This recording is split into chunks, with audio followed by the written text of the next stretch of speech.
Di video kali ini, gue akan ngebahas tentang investasi saham untuk pemula. Dan gue harap di akhir video ini kalian udah ngerti tentang apa itu saham dan gimana caranya kalian bisa investasi di saham dan konsepnya seperti apa. Jadi gue akan ajarin style investasi gue, gimana caranya gue aplikasiin value investing di dalam investasi gue. Nah, pertanyaannya pertama, mungkin apa itu sebenarnya saham? Jadi kita kan tahu kalau misal di dalam investasi ada berbagai macam aset kelas. Contohnya seperti yang kalian tahu ada emas, ada cash, ada obligasi, surat hutang, ada juga saham. Saham ini adalah kepemilikan dari perusahaan. Jadi kita punya bagian kecil dari sebuah perusahaan yang besar. Nah, perusahaan-perusahaan ini biasanya yang kita beli sahamnya adalah perusahaan yang listed atau perusahaan-perusahaan terbuka (TBK). Perusahaan-perusahaan ini, kan ini perusahaan-perusahaan besar, tapi sebenarnya konsepnya sama. Mau perusahaan kecil itu juga ada saham, tapi kan kita mau beli saham publik ya, atau namanya public equity. Jadi kita beli saham perusahaan publik, perusahaan yang udah well known, yang besar, yang terdaftar di Bursa Efek Indonesia. Jadi kita beli kayak ibarat pizza small pie dari kue yang sangat amat besar. Jadi saham itu sebenarnya bukan cuma sekedar ticker ya. Kalian mungkin dengar apa itu saham, kalian langsung di otak kalian anggap lihat running trade, kalian lihat angka, ada grafik di sana. Saham itu hal yang pusing, ibaratnya kita ngomongnya kayak bahasa alien, ya kan? Kalian nggak ngerti apa itu bid, offer, tapi tenang aja. Saham itu sebenarnya sesimpel kita membeli sebuah bisnis, ya. Jadi kita beli saham sama dengan kita beli bisnis. Tapi pertanyaannya, kan video ini ngajarin tentang yuk kita investasi di saham. Tapi kenapa sih sebenarnya kita harus investasi di saham? Jadi ini adalah screenshotan dari indeks harga saham gabungan kita. Apa itu namanya IHSG atau indeks harga saham gabungan? Ini jadi kalau semua saham yang listed di Bursa Efek 700-an lebih itu digabungin jadi satu indeks, ada yang turun, ada yang naik, semuanya jadi indeks ini ya. Jadi ini adalah basket dari semua saham yang ada di Indonesia. Nah, kita lihat kenapa saham itu merupakan investasi yang sangat amat menarik. Karena saham itu memberikan kita imbal hasil return yang menarik dibanding aset kelas lain. Memang betul, saham itu volatil, bisa naik dan juga bisa turun. Tapi dalam jangka waktu yang panjang, saham akan menghasilkan return yang paling tinggi. Kita lihat di gambar di sini bahwa ini adalah screenshotan IHSG atau indeks harga saham gabungan kita, yaitu kalau semua saham di Indonesia dijadiin satu basket, itu dikumpulin jadi satu indeks. Nah, indeks harga saham gabungan kita, di saat gua screenshot ini waktu itu, ini kalian nggak bisa bikin, kalau ya edit bisa tapi susah banget, ngeditnya ribet gitu. Ini adalah screenshotan langsung dari Google di saat indeks kita masih 4.999 atau 5.000. Kalau kalian cek sekarang IHSG, kalian ketika di Google itu udah sekitar 7.000-an lebih. Jadi indeksnya aja udah naik 2.000 poin. Ini adalah pertumbuhan yang cepat dalam waktu kurang dari 3 tahun. Dan Indonesia sendiri, indeksnya itu salah satu yang growing paling cepat di dunia. Kita grow 13% on average dalam 20 tahun terakhir. Jadi year on year kita bertumbuh 13% per tahun. Sebelum kalian mengenal lebih dalam tentang saham ini, gue mau ajarin konsep yaitu risk and return ya, yaitu resiko dan return. Karena semua investasi itu selalu go hand in hand, resiko dan juga return. Di sini kita lihat ada beberapa macam aset kelas. Yang pertama adalah cash, ada juga misalnya money market, RDPU, ada juga misalnya kita lihat ada obligasi ya, ada mungkin properti, ada saham, ada juga mungkin private equity dan venture capital yang resikonya lebih tinggi. Jadi makin tinggi resikonya, dia returnnya makin tinggi. Makin rendah resikonya seperti cash yang nggak ada returnnya gitu. Obligasi rendah tapi bunganya juga kecil. Saham itu volatil, resiko lebih tinggi, tapi dalam jangka waktu yang panjang itu akan menghasilkan returnnya lebih oke. Semakin tinggi return yang mau kita capai, maka resiko akan semakin tinggi. Sebelum gue bahas tentang yang namanya compounding interest, di sini gue akan bahas tentang time value of money. Jadi banyak orang nggak mengerti tentang konsep ini. Kalau sekarang gue tanya ke kalian lebih pilih mana? Kalian pilih gue kasih uang 10 juta sekarang, atau gue kasih uang misalnya 12 juta tapi 10 tahun lagi? Jawaban yang benar adalah kalian harusnya pilih 10 juta sekarang. Karena 10 juta sekarang itu lebih berharga dibanding 12 juta 10 tahun lagi. Karena 10 jutanya bisa kita investasikan untuk menghasilkan return untuk kita. Jadi uang itu bisa bekerja untuk kita. Maka dari itu, compounding adalah komponen paling penting dalam kita investasi di saham. Karena ini konsepnya adalah bunga yang bergulung ya, atau bunga majemuk. Compounding ini, Albert Einstein selalu bilang adalah keajaiban dunia ke-8. Jadi bunganya ini bergulung dari bunga yang sebelumnya. Ini seperti bola salju yang awalnya kecil, lama-lama jadi lumayan besar. Contohnya, misalnya kita investasi 1 juta dengan return 10%, kita akan dapat 1 juta 100. Nah, kalau tahun depannya lagi, ya 10%-nya itu bukan dari 1 juta, tapi dari 1 juta 100 tadi. Jadi 121 gitu kan. Tahun depannya 1331 dan itu akan bergulung terus, tambah besar dan tambah besar dengan return yang sama yaitu 10%. Nah, di sini gue akan coba kasih simulasi sederhana. Kayak kita misalnya bandingin antara kita investasi di saham sama kita nabung ya. Gue bilang saham itu dalam jangka waktu pendek 1-5 tahun kita nggak akan tahu mau dia naik, turun, jungkir balik ke kiri ke kanan gitu. Ya pastinya ke kanan ya. Tapi kita nggak ada yang tahu saham itu akan kemana. Kita nggak bisa prediksi saham itu kemana. Tapi over 5 tahun, 10 tahun, kita tahu bahwa saham perusahaan yang bagus itu pasti akan naik. Yang fundamentalnya baik itu pasti akan naik. Oke, simpel aja, kita beli indeksnya aja, itu pasti ujung-ujungnya akan naik. Di sini gua akan contohin antara menabung dan juga investasi. Kita nabung doang nih, nabung 1 juta ya selama 20 tahun. 1 juta kali 12 kali 20, simple. Jawabannya 240 juta. Mungkin ada yang komen, "Bang, itu ada future value-nya, inflasi segala macam." Ini kita hitung tanpa inflasi ya. Jadi 1 juta kali 12 kali 20 biar gampang kalian ngertinya. Itu hasilnya 240 juta. Tapi di sini coba kalian pause videonya ya. Kalian coba pikir kalau misalnya diinvestasikan di pasar saham kita yang track recordnya 20 tahun terakhir itu 13% year on year. Ada yang tahu nggak dapat hasilnya berapa? Dengan uang yang sama, 1 juta. Apakah 400 juta? Apakah 500? Apakah sama 240? Nggak mungkin sama kan? Pasti lebih. Berapa? 300? 400? 500? 600? 700? Hasilnya adalah lebih dari 1,1 miliar. Jauh kan? Bedanya apa? Cuman taruh doang gitu. Ini cuman taruh di indeks. Kita nggak stock picking, kita taruh di indeks saja. Ya. Itu ngasilin segitu.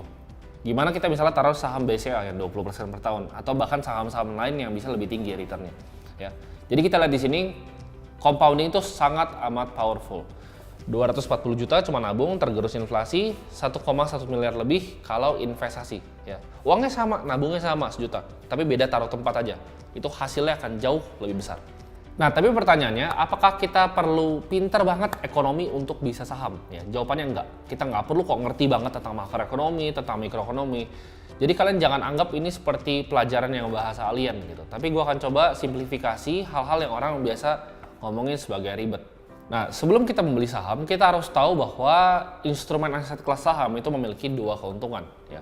Yang pertama adalah tentunya yang kita ekspektasikan adalah capital gain, yaitu kenaikan harga sahamnya. Contohnya, saham A harganya 1.000, misalnya 5 tahun lagi harganya 1.500. Kita akan ada kenaikan di sana sekitar 50%. Jadi itu adalah yang kita cari, yaitu capital gain. Yang kedua adalah dividen. Karena perusahaan itu kan biasa menghasilkan profit, dan dari profit perusahaan itu antara diinvestasikan balik ke bisnisnya, atau dia bisa share buyback, atau dia lakukan yang namanya pembagian dividen ke pemegang saham. Jadi dividen itu misalnya contohnya Bank BCA nih, dia bagiin dividen contohnya 1,7% misalnya. Jadi dia perusahaannya profit, menghasilkan laba, dan dia mau bagikan ke pemegang sahamnya. Jadi sahamnya udah naik 20% per tahun, dia bagikan lagi dividen 1,7%. Contohnya perusahaan besar seperti Apple, seperti Google ya. Atau perusahaan misalnya kalau seperti Berkshire Hathaway, dia nggak bagi dividen, dia lebih fokus ke share buyback untuk increase shareholders value-nya. Jadi perusahaan itu kita dapatkan keuntungan dari sahamnya naik, harga sahamnya, dan juga pembagian hasil dari keuntungan perusahaannya. Karena kita beli saham ini adalah kita beli bisnis real ya. Jadi kalau kalian bayangin, kalian dari bangun tidur sampai kalian tidur lagi, itu produk yang kalian pakai semuanya ada sahamnya ya. Jadi kalau misalnya kita suka roti, ya kan sari roti itu ada sahamnya. Kayak misalnya kita suka gosok gigi pun itu banyak produk-produk Unilever di sana. Kita ngerokok di teras itu kan ada Sampurna ya kan, dan ada brand rokok-rokok lainnya. Jadi itu semua adalah perusahaan-perusahaan TBK. Even kita misalnya naik mobil ya kan, dealer mobil itu perusahaan TBK, ban mobilnya pun perusahaan TBK. Semuanya tuh perusahaan-perusahaan terbuka. Even HP yang kita pegang, iPhone, Apple tuh perusahaan yang kita bisa beli sahamnya. Jadi semua hidup kita ini, kita harus berpikir sebagai investor ya. Jadi jangan cuma pikir sebagai konsumen. Misalnya kita tiap hari datang nih narik duit di bank BCA atau bank apapun, bank BRI, Mandiri, BNI, ya kan, CIMB. Kita jangan pikir sebagai konsumen doang ya. Kita cuman, oh ini kita pakai banknya. Tapi kita coba pikir gimana ya kalau misalnya kita bisa punya banknya. Kita punya bagian kecil dari banknya. Jadi setiap kali orang transaksi ke kita juga mendapatkan keuntungan berupa kenaikan harga sahamnya dan pembagian dividen. Jadi kita pikir sebagai investor, jangan cuma sebagai konsumen. Jadi sekarang perhatiin, misalnya kalian jalan ke Alfamart, Indomart, even Alfamart pun adalah perusahaan publik gitu. Kalian lihat misalnya produk-produknya, lihat nih, oh ini yang produksi siapa? Oh ini misalnya Mayora, TBK. Oh Mayora ada sahamnya ya. Misalnya kita makan Indomie ya, Indofood CBP gitu kan. CBP itu adalah saham juga. Jadi kita bisa ikut jadi pemilik dari perusahaan Indomie kayak gitu. Gimana sih sebenarnya cara perusahaan itu sebenarnya bekerja? Jadi perusahaan itu simpel banget. Mereka itu menjual antara produk atau menjual jasa untuk mendapatkan laba, ya kan? Semakin besar laba, maka aset perusahaan akan meningkat ya. Di balance sheet-nya pasti akan meningkat. Jadi perusahaan jualan lebih banyak barang, asetnya meningkat. Kalau misalnya asetnya meningkat, dia bisa menjangkau konsumen yang lebih luas lagi. Dan dengan konsumen yang lebih luas akan menarik lebih banyak investor lagi dan berulang ke siklus yang pertama. Dia menghasilkan lebih banyak laba lagi, dia meningkatkan aset, dengan aset yang lebih banyak dia meningkatkan lebih banyak konsumen dan meningkatkan lebih banyak investor lagi. Oke, coba gua akan contohin dengan perusahaan Apple. Dia jualan HP nih, ya kan? HP-nya laku, aset perusahaan meningkat, ya kan? Cash-nya makin banyak. Dari cash-nya makin banyak, dia bikin Apple Store lebih banyak. Dengan Apple Store yang lebih banyak, lebih laku lagi jualan iPhone-nya. Nah, dengan lebih laku lagi jualan iPhone-nya, dia punya cash lagi. Dia invest di research and development timnya. Oke, dari R&D-nya dia ketemu nih, oh gue bisa bikin Apple Watch ya. Apple Watch laku, gue bikin Apple Watch Ultra gitu kan. Jadi siklusnya sama, dia menghasilkan laba, lalu dia pakai untuk R&D, dia pakai untuk meningkatkan asetnya, untuk menghasilkan lebih banyak uang lagi. Dan ini attract investor, makanya saham Apple kita lihat naik terus. Itu contoh perusahaan yang fundamental baik dan manajemen yang baik. Nah, tapi pertanyaannya ya kan, kalian mungkin bingung gitu. Untuk yang awam, kenapa sih perusahaan itu menerbitkan saham? Kan mereka udah ngasilin duit. Buat apa? Jawabannya untuk modal tambahan. Misalnya perusahaan butuh modal untuk ekspansi perusahaan. Nah, konsep ini akan berguna untuk konsep investasi kita sebagai investor. Kenapa?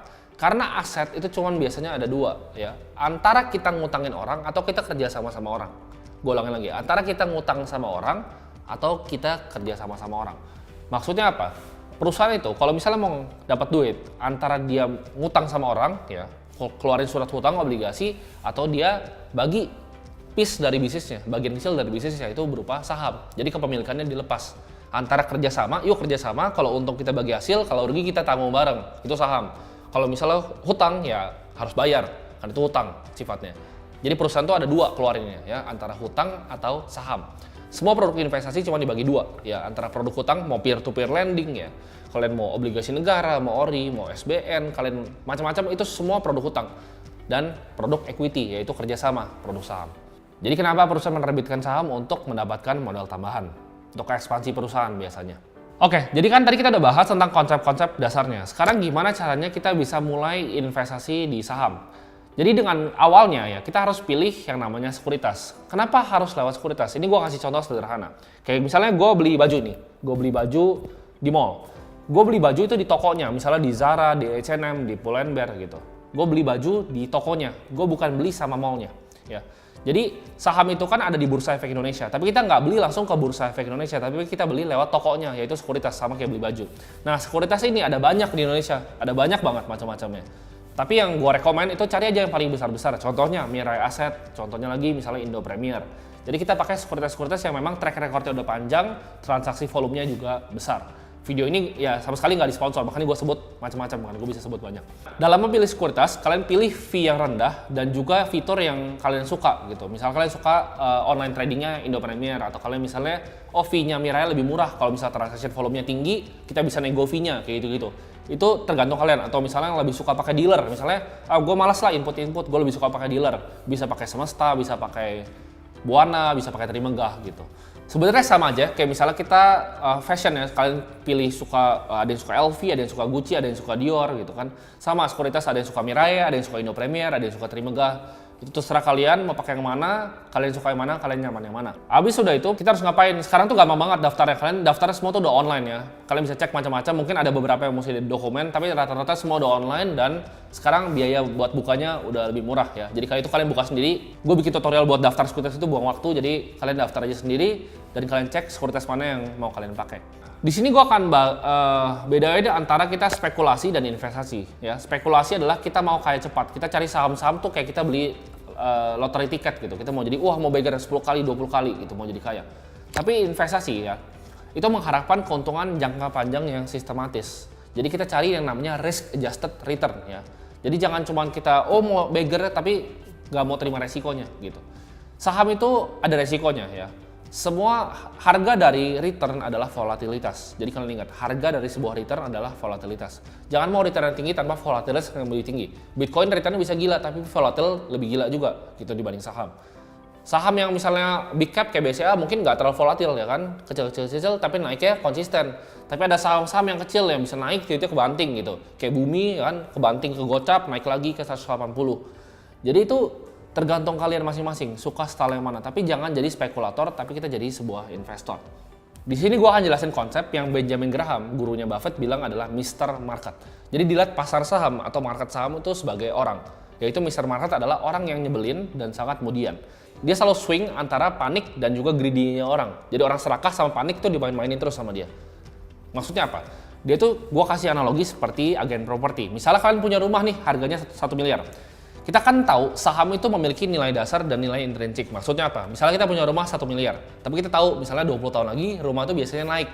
Mungkin 2 miliar nih, tapi itu 20 tahun lagi gitu. Tapi Mr. Market ini seperti agen properti yang agak gila. Jadi dia datang nih ke rumah lo yang 1 miliar tadi, dia tawarin. Oh, rumah lo harganya 700 juta bro. Lo akan bilang, ngapain gue jual 700 juta ya kan? Orang harganya 1 miliar, besok dia datang lagi. Kemarin bilang 700, besok dia bilang, rumah lu 1,1 miliar bro. Lu bakal bilang, orang gue baru pindah rumah, ngapain gue jual ke rumah cuman untung 100 juta. Besok dia datang lagi bilang, oh rumah lu kayaknya ini 400 juta. Besok dia datang lagi, rumah lu 600. Besok dia datang lagi, rumah lu kayaknya 1,3 miliar. Kalian ngerti kan konsepnya? Sama kayak saham. Jadi saham itu kan misalnya harganya 1000 gitu. Besok dia bisa bilang, oh harganya 900. Besok Mr. Market bilang harga saham lu 1300. Tapi kalau misalnya tuh agen datang bilang, gue beli deh rumah lu harganya 5M, ya lu pasti lu jual lah gitu. Sama kayak saham, kalau misalnya dikasih sama Mr. Market tinggi ya udah jual gitu. Jadi kita nggak usah keras kepala. Tapi intinya sama ya. Jadi saham itu adalah sebuah bisnis dan Mr. Market ini adalah agen properti yang nawarin terus bisnis lo harganya berapa. Kan gue bilang tadi, Mr. Market itu adalah dia selalu swing antara pendulum, antara fear dan greed-nya manusia. Ya, jadi gue akan kasih contoh di sini. Ini adalah contoh real. Kalian lihat di screenshotnya itu adalah tanggal 2 November. Ini saham Bang Benny November 2 ya, ini screenshotannya dari kelas lama gue, mungkin udah ada yang pernah ikut, udah ada yang pernah cuan dari saham ini, kalian coba komen waktu gue bikin slide ini. Jadi ini screenshotan dari Google dan menurut gue ini nggak bisa diedit ya, jadi ini contoh real. Waktu itu sahamnya harganya 4.660, harganya 4.660. Kita lihat grafiknya itu turunnya dalam ya kan, turunnya jauh ke dalam. Apa yang orang pikir waktu 4.660 ini? Orang bakal mikir kayak, aduh gila ini orang jualan loh, itu lihat tuh atasnya hampir 10.000. Dia hampir dari 10.000 turun ke 4.660. Jadi rumahnya 10.000 ya kan, dia turun ke 4.660. Wah, orang udah kayak, ini mah turun terus, ini mah 3.000, 2.000 kali ini kan. Ini wah udah kiamat nih 2.000. Tapi apa yang gue lakuin? Gue beli banyak waktu itu. Gue beli banyak di harga 4.660. Dan sekarang kalian cek aja berapa harganya, 9.000. Jadi dia akan selalu swing. Jadi kalau orang udah mulai takut nih, kalian beli sahamnya. Ya. Quotes dari Warren Buffett artinya ini, be fearful when others are greedy. Kalau orang lagi greedy, 10.000 takut gitu. Orang malah lihat saham naik malah mau dikejar gitu kan. Kalau gue sukanya lihat saham yang turun, saham-saham yang diskon. Ya, jadi kita cari saham-saham yang diskon. Pasar saham kasih kita diskon. Ya. Ini ibarat beli mobil Ferrari harga cuma Mercy. Jadi murah. 4.660, ya gue sikat aja gitu. Dia turun 3.000, gue sikat lagi. Karena gue tahu nilai intrinsiknya di 9.000, seperti hari ini udah tercapai. Jadi konsep dari investasi saham itu nggak susah. Tapi kita cari saham-saham yang diskon. Jadi kita jadi greedy di saat orang-orang itu pada takut. Nah, ini adalah konsep utama dari semua investasi gue, yaitu value investing. Ya, jadi kita lihat di sini ada dua, ya, ada benang hitam dan juga benang merah. Dari benang hitam ini adalah harga Mr. Market, ya, dikasih 900, 600, 900, 1800. Tapi ada benang merahnya, yang kayak dari 1000 akhirnya ke 2000. Setiap kali dia turun di bawah benang merahnya, kita beli. Kalau naik ke atas tinggi, ya jual. Simpel kan? Turun ke bawah dari nilai intrinsiknya, beli. Asal gapnya gede, kita beli. Kalau misalnya gapnya nggak terlalu gede, itu namanya margin of safety, nanti gue akan jelasin di belakang. Tapi intinya kalau dia turunnya dalam, kita beli. Kalau dia naiknya tinggi, lepas. Ya. Jadi jangan pas dia naik tinggi, kita beli. Itu yang bikin orang semua nyangkut. Wah, kok gue beli saham ini nyangkut? Kenapa? Karena lu beli pas Mr. Market lagi kasih lo orang-orang greedy. Bumi pas gocap lu nggak mau beli. Tapi bumi 180, apa masuk ya? Salim masuk nih mau ke 300. Orang tuh selalu kayak gitu ya. Ini udah berkali-kali kejadian. Arto gue masuk harga goceng gitu. Arto 5.000 gue masuk. Orang wah apa beli nih sampai 18.000. Sekarang turun lagi kan ke 5.000. Kalau kalian punya tesis yang sama silahkan beli gitu. Gue selalu masuk di saham di saat orang-orang nggak ngelirik. Contoh gue beli saham ESA. Gue beli saham ESA tuh harganya 290. Orang nggak ada yang mau lirik, nggak ada yang mau peduli blue ammonia itu apa. Orang pada takut waktu itu. Wah ini kayaknya jeleknya sama ke 100 paling. Terbang ke 1.000. Di 1000 orang pada beli, ya kan? Sekuritas Credit Suisse mulai bilang, S1 1.300, wah malah pada beli lagi. Beli itu di saat orang-orang nggak beli, ya. Jadi jangan beli saham yang rame. Kalian nggak akan cuan dari beli saham yang rame. Bisa, tapi kalian ngikut-ngikut scalping kalau gitu. Tapi kalau kalian mau cara style kayak gue, buy and hold lama, cuannya gede, ya, cuannya lebar, kayak Warren Buffett stylenya kayak gini mainnya. Jadi beli di saat saham-sahamnya justru diskon. Gue mau kasih tahu kalian tentang konsep dari Benjamin Graham lagi. Kan tadi Mr. Market gue bakal kasih konsep yang lain. Nah, ini adalah fundamental dari Benjamin Graham. An investment operation is one which upon thorough analysis promises safety of principal and adequate return. Jadi di sini ada 3 konsepnya, ya. Wah, mungkin apa tuh bahasanya, bahasa Inggris nggak jelas. An investment operation is one which upon thorough analysis. Analisa secara menyeluruh artinya, ya. Bukan analisa, oh ini kayaknya sahamnya ini kan technical di sini, support di sini, beli sini. Itu bukan investment approach. Ya. Investment approach itu kita apa? Kita lihat background dari bisnisnya apa. Kita lihat manajemennya siapa. Siapa sih behind manajemennya? Siapa sih yang running perusahaannya? Perusahaan ini ngasihin labanya gimana? Dari produknya, dari misalnya iPhone dia jual berapa? Berapa billion dollar dia jual dari iPhone? Persenannya berapa? Oh 40%. Oh sisanya dari berapa? Apple Watch berapa persen? Sisanya ada apa lagi? Ada AirPods. Wah AirPods ternyata laku juga ya. Ada apa lagi? Apple Services. Oh gede ya, 17 billion dollar Apple Services. CEO-nya siapa? Tim Cook. Siapa lagi manajemennya? Oh ini manajemennya kompeten. Udah lama ngikut Steve Jobs dari dulu. Itu hal yang kita ikutin. Ya. Misalnya BCA. Oke, net interest marginnya BCA berapa?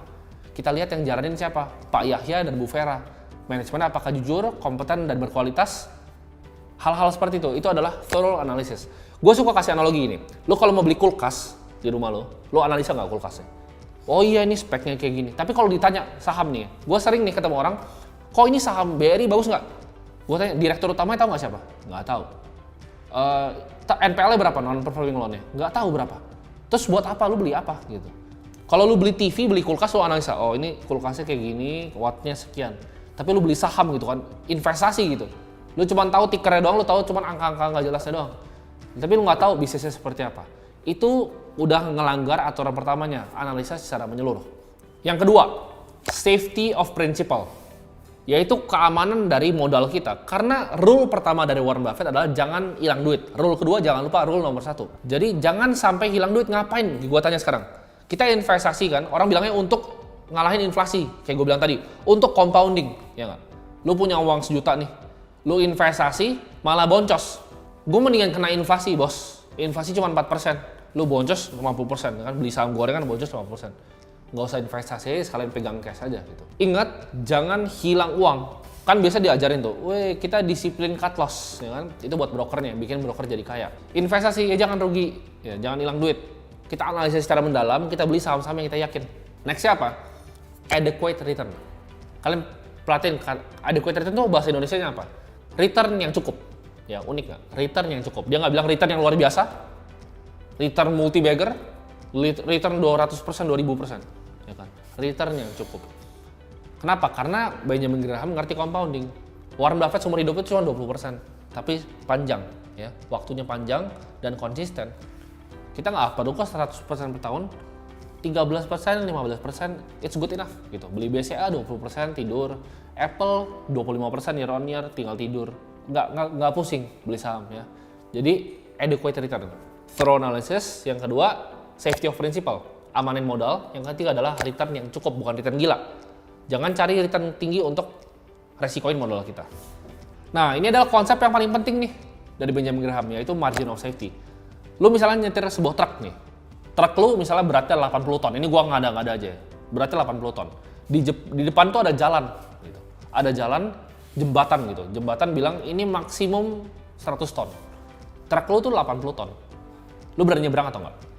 Mungkin banyak dari sini yang bilang, oh berani, kan masih sisa 20. Kalau gue pribadi, gue nggak berani. Kenapa? Karena yang bikin jembatan bisa aja salah hitung. Bisa aja sebenarnya 88, bedanya cuma 8. Ya aman, tapi kan udah goyang gitu. Kalau misalnya sekarang, truk lu 110 ton, berani nyebrang nggak? Mungkin ada yang bilang, wah lu orang gila lu kan? Orang gila lu nyebrang truk 110 ton. Tapi banyak banget yang lakuin hal itu di saham. Gue berani nyebrang kalau truk gue tuh 50 ton. Kalau truk gue 50 ton, itu gue berani nyebrang. Ini gue akan jelasin pakai grafik sebelumnya. Ini gue akan konsep di sini ya. Kalian perhatiin baik-baik ya. Ini gue akan lihat di layar. Nah kalian jadi ikutin gue ya. Itu kan ada benang merah tuh, ya kan? Kita lihat ada drop yang pertama tuh ini di paling kiri, ada naik yang tinggi sama drop yang di kanan. Anggap ini adalah jembatan dan truknya. Truknya itu adalah benangnya hitam, ya. dan jembatan itu adalah benang yang merah. Kita lihat pertama tuh, dia kan turun dulu, terus dia naik ke atas, terus turun lagi kan. Ini kayak saham gitu kan. Tapi kita anggap ini truk, biar kalian gampang ingatnya. Misalnya jembatannya itu dia kasih tahu jembatannya itu let's say 100 ton. Pas di bawah situ truknya itu 80 ton tuh. Lihat kan? Di bawah situ itu truknya 80 ton. Tapi begitu dia udah naik, dia naik lebih dari 100 ton. Kenapa masih ada yang beli? Dia akan balik lagi kan ke 100 ton. Lu kalau beli di atas 100 ton akan selalu kena bantai.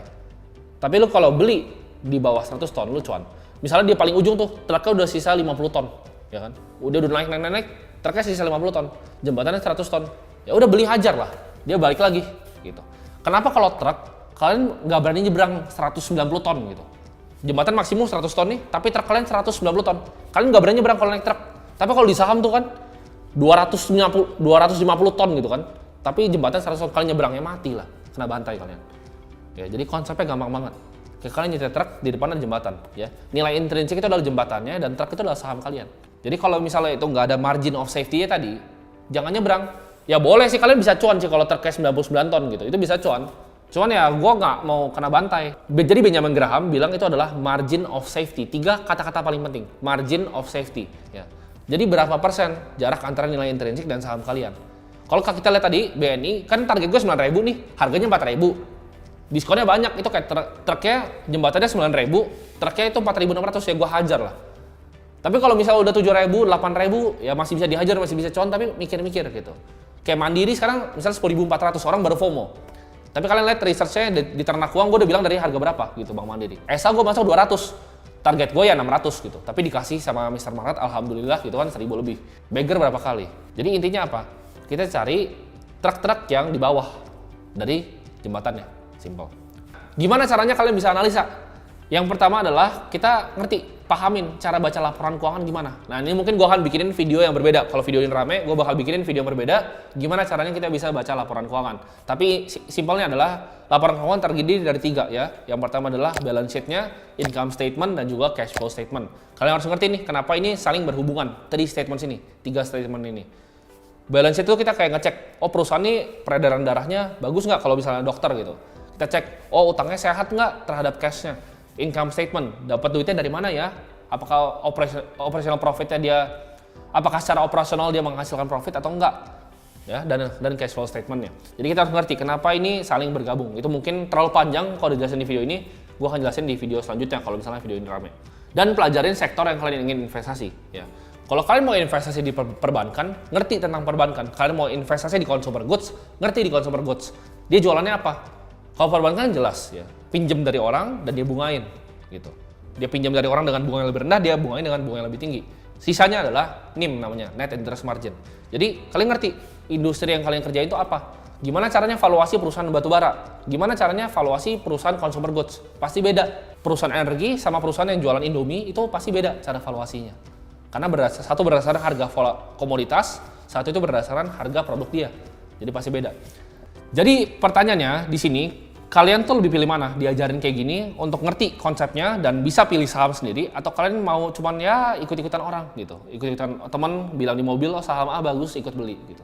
Jangan kayak gitu ya. Jadi ingat, beli saham kayak lu beli kulkas, lu analisa secara dalam. Ini kan konsepnya sederhana ya.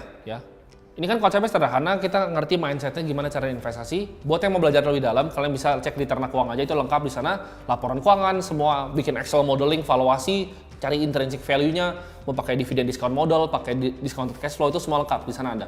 Jadi kalian bisa belajar secara lengkap di sana, obligasi valuasinya gimana, saham valuasinya gimana. Jadi semoga video kali ini bermanfaat untuk kembangin mindset kalian tentang saham. Jadi beli saham tuh nggak cuma lihat ticker, lihat chart, tapi kita lihat sebagai bisnis yang kita bisa beli ya. Sampai jumpa di video selanjutnya. Thank you semuanya.